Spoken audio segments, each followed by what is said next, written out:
Order! Order! You are an incorrigible delinquent at times. Behave yourself, man!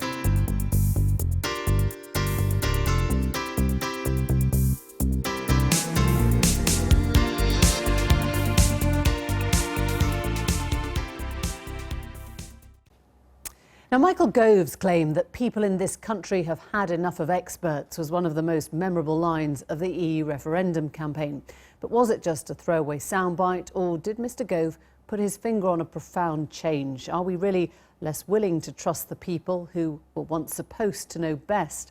And have we come to distrust all experts, or just the kind who claim to know how the economy will behave? Our editor, Ian Katz, went in search of some answers. June 24th was a grim day in Britain's ivory towers. The Brexit vote, a punch on the nose for an intellectual elite who had lined up in favour of staying in the EU. This will be a victory for ordinary people. But did the referendum reveal, perhaps even cause, a lasting change in our relationship with the people we once believed knew best? The Bank of England, the IFS, the IMF, the CBI and most of the leaders of the trade unions in Britain this country at last get a fair deal. I think the people in this country have had enough of experts with organisations from acronyms saying that they know what is best and getting it consistently wrong. Michael Gove may have trotted out a glib soundbite to deflect an awkward question, but it was one with potentially profound implications. Have we ceased to believe that men and women with years of accumulated specialist knowledge are worth listening to? And if we have, does that reflect a healthy willingness to challenge orthodoxy, or something more worrying, an assault on the very idea that society is built on reason and evidence? Those who are expert, who have the knowledge, who have the intellectual ability to dissect these difficult problems, are being derided and pushed back.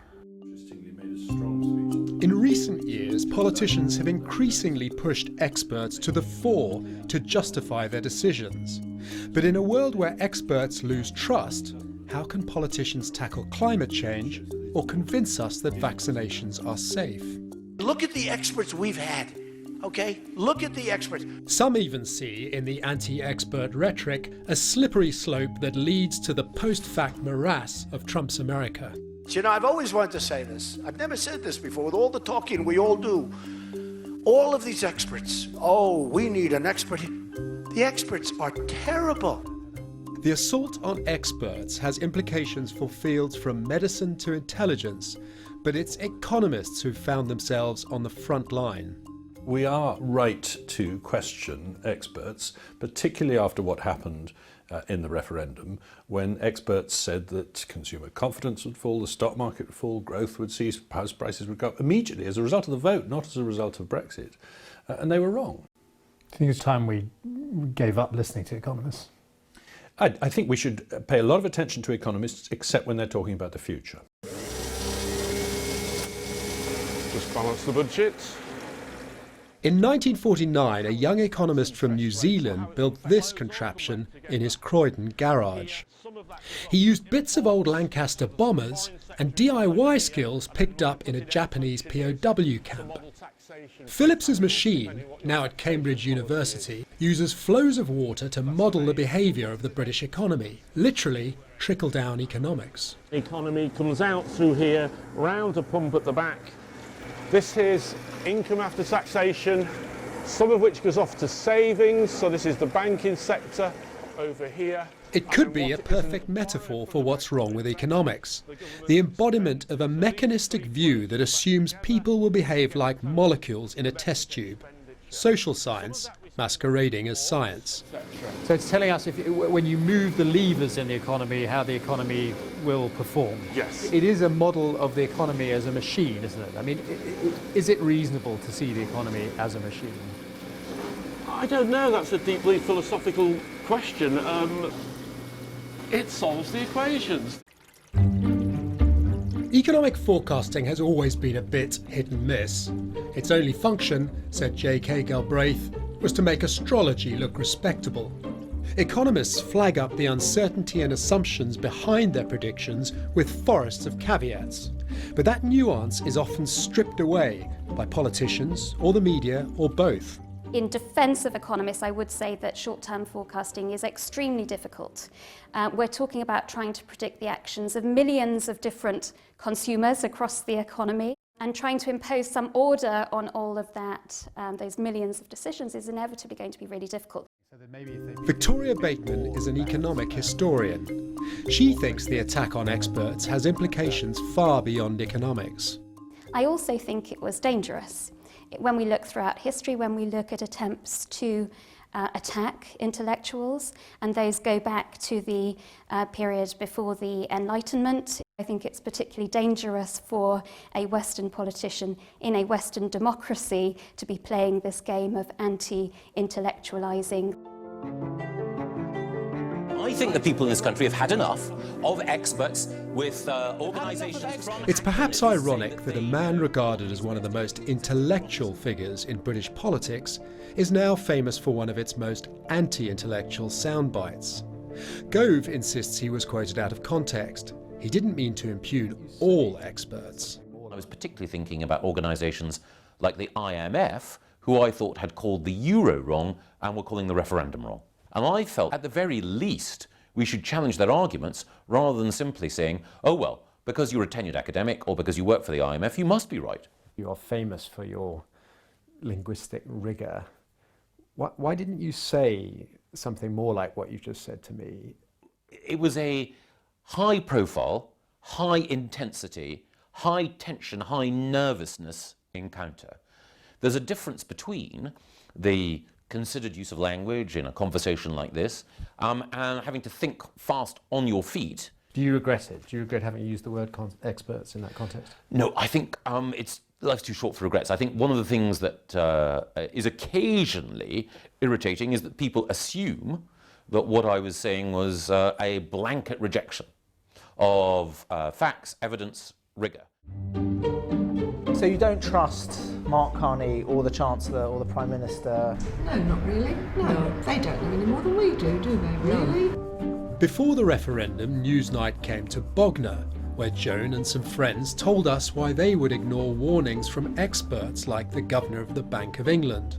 Does he know what it's like to go around Sainsbury's shopping? Does he know what it's like? That line seemed to reveal something profound about our changing relationship with experts, so we've come back. Joan's away, but over a cup of tea, I asked a few of the locals how experts lost their trust. There's too much scaremongering from so-called experts. There's too many organisations and businesses that all they do is study graphs and take polls, and they just seem to make a living out of it. And I don't believe that they know best. I don't think they know best. How on earth do we decide what to listen to and what not to listen to? You listen up here. A lot of people have got good common sense. Graham, you were not impressed by the expertise of academics. Why are you sceptical about people who've spent often years studying their subject? Well, they're just ordinary people, but unfortunately they get stuck in this little bubble of what they're doing. So you'll make all your judgment based on what you hear, Yes. not on what their Yes. qualifications are? Yeah, it doesn't matter. It depends on what they actually say. But it sounds like what you're saying is we should just pick the experts we agree with. Well, there's plenty of them out there. Perhaps not everywhere in Britain is as allergic to boffins as Bognor, but it does seem we're far less willing to take the pronouncements of experts as gospel. So how did we get here? Well, at least part of the answer must lie with the internet and the way it handed us all the keys to the kind of specialist knowledge that once took years to acquire. Which of us hasn't diagnosed an ailment with a little help from Dr. Google long before arriving in the doctor's waiting room? If the internet has chipped away at the respect commanded by many experts, it's done the opposite for one man. Polls, if they still count for anything, consistently found that Martin Lewis was the figure trusted most on Brexit. He thinks the trouble starts when experts start predicting the future. Because you can't make that prediction. This is a world about probability and chance, but what we had in the EU referendum was people giving us black and white answers all the time. Lewis thinks that part of the problem is that many experts appeared to take sides in the referendum argument. It was a problem we wrestled with on Newsnight. In the eyes of the two campaigns, no expert was sufficiently independent for both to agree on. I think some experts made the mistake of campaigning and therefore presenting their views as part of a campaign, which immediately says that you're biased one way or the other and the public will perceive it and not trust you. And even those who didn't then allowed their information to be used in a polemic way. If the Enlightenment has its sacred texts, one of them is Isaac Newton's Principia Mathematica. Newton's own annotated copy is the prized possession of Trinity College's Wren Library, a temple to knowledge so chilly the librarians wear anoraks.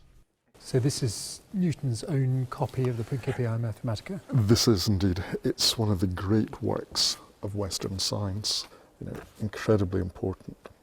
It's the book that inflicted calculus on centuries of school students. Indeed it did.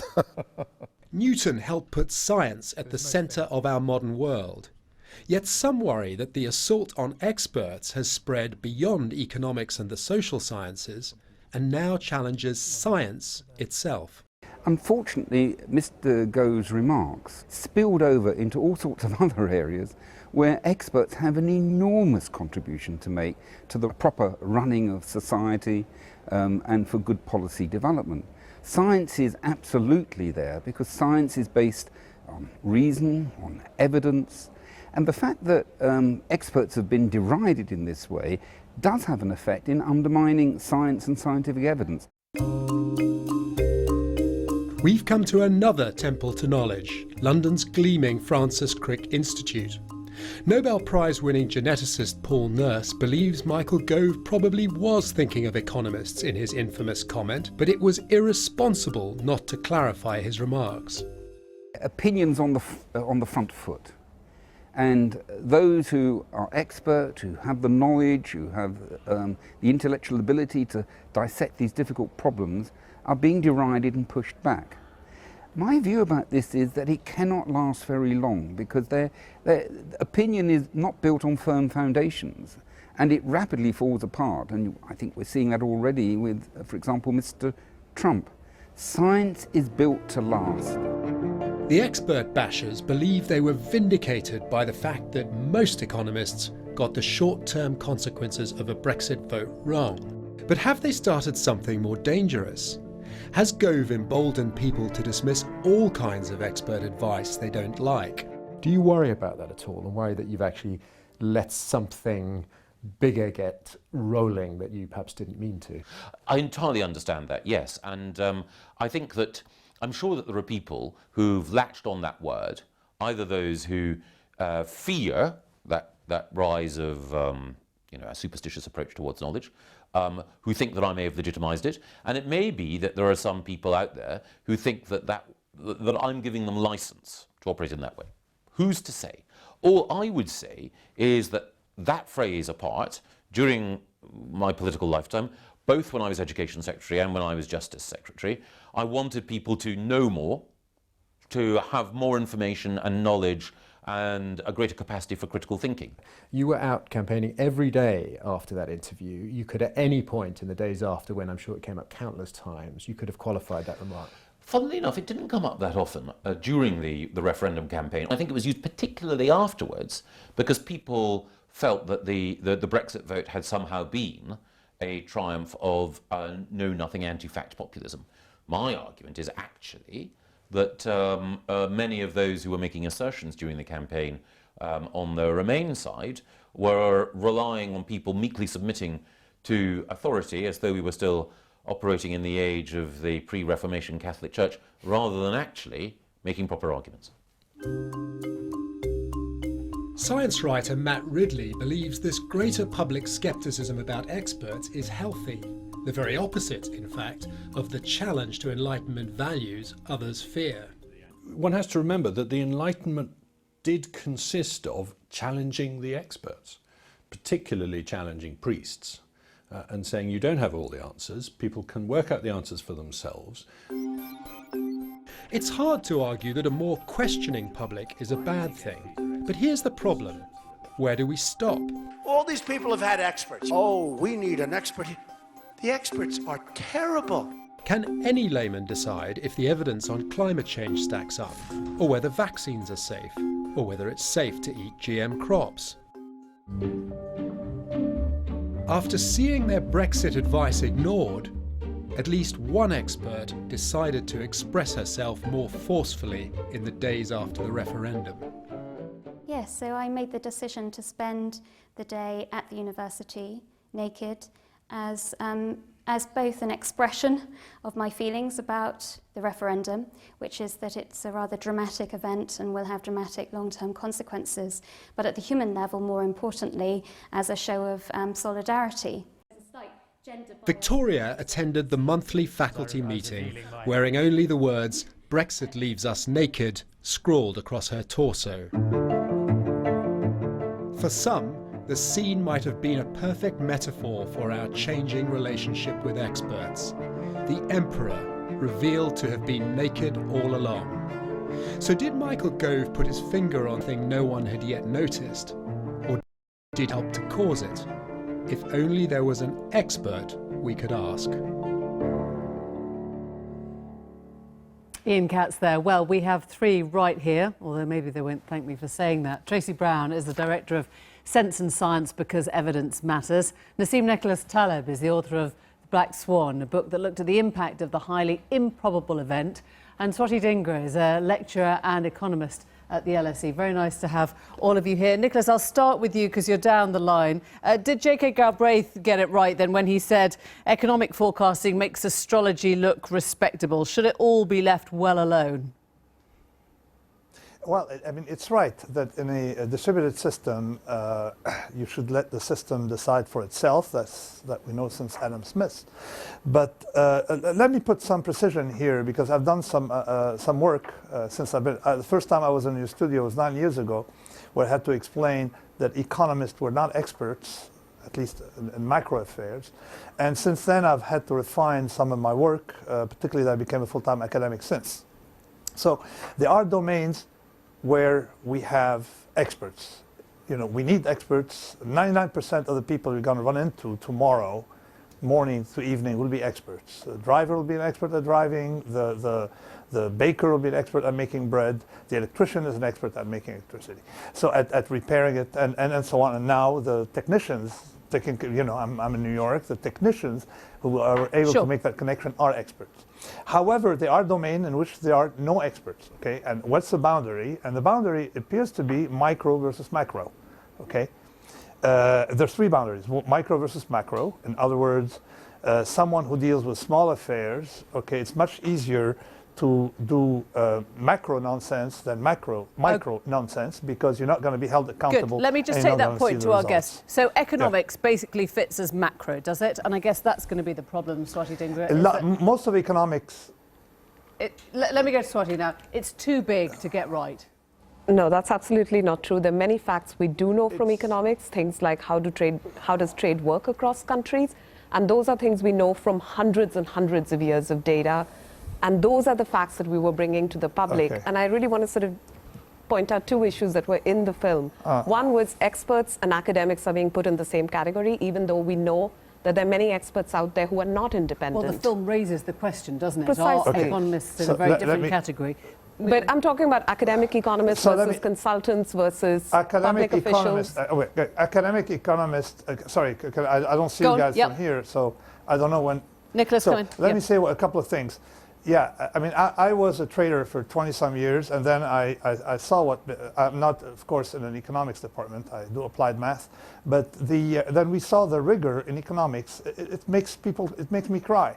The statistical rigor, because you use Gaussian distributions and Gaussian metrics for things that are patently non-Gaussian. And to be, it's too technical for the audience. I don't know what Gaussian means, but so broadly, yes. But broadly, is economic forecasting for the birds? I mean, is that something we should leave well alone now? Well, I think we have to recognise that economic forecasting, predicting the future, is taking the definition of expertise to its outside edges. And I think most people in your film and people in the business of looking at the economy recognise that. But I really feel we need to say something about this interpretation of what happened in that debate. Because the referendum has become the reference point for this discussion about expertise.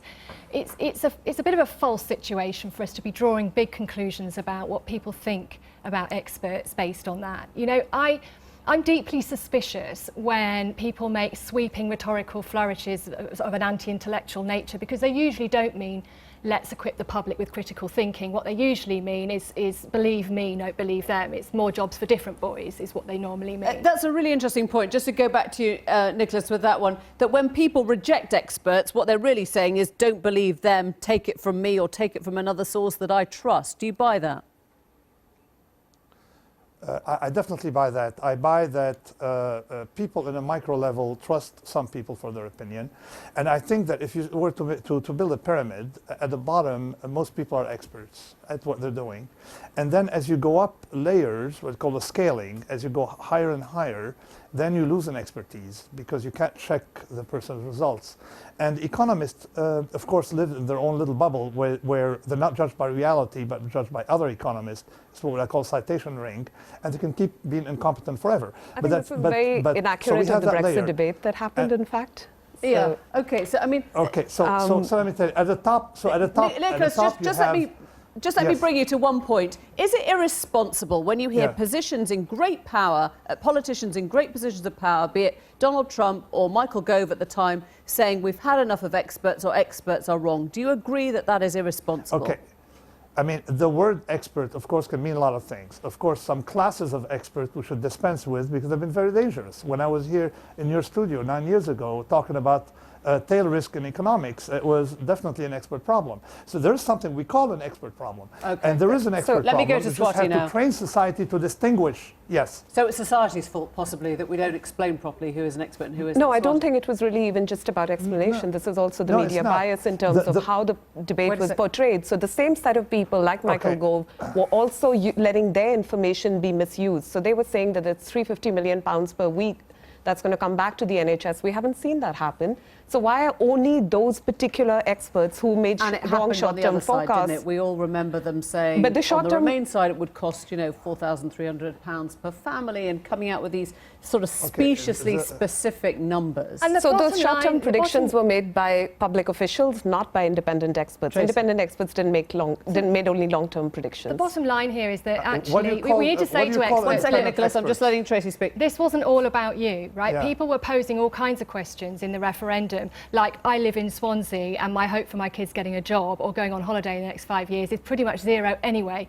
So your national discussion and your national figures and projections are not talking to me. And people were posing questions that were political questions, and they weren't getting political answers. So, you know, what we've seen is a politicisation of expertise over the recent discussion, but let's not draw grand conclusions. People last year, you could say 2016 was not in fact the year of post-truth. 2016 was the year in which, for example, the Hillsborough families used a whole mass of expertise and fact-finding to hunt for the truth. So you don't think it's eroded any confidence in experts then? I think there is a bigger question, which is there is a fracture between the discussion we're having about our national well-being at a national level with economic contributions and what people's lived lives are like that don't relate to that. There are assumptions made there, and this has laid them bare. That's a bigger question. The point about this question, and it was, you know, covered a lot of ground, was when you talk about not believing in experts and when people start to agree with it, does it have a knock-on effects into different fields that haven't formally been questioned, whether it's science, whether it's climate change, inoculations, all those sorts of things Emily, become open the ground. biggest danger is actually the knock-on effect in politics, which is if we have the belief starting to take hold among our politicians that truthfulness is no longer a public value, that people don't expect things to make sense. So it doesn't matter what the content or the subject is, it's about the approach to trust. Yeah, it almost becomes subversive, you know, that discussion. It's like the 50s when it was subversive to talk about homosexuality or abortion rates. You know, it becomes subversive to talk about the facts about something or the scientific interpretation if people think it's not going to play well in one of the national newspapers. Except it's good to question, isn't it? It's good for people to use their common sense and their heads and everything that we heard in the cafe. The experts have got a great history of actually helping the public to pose questions about their lives.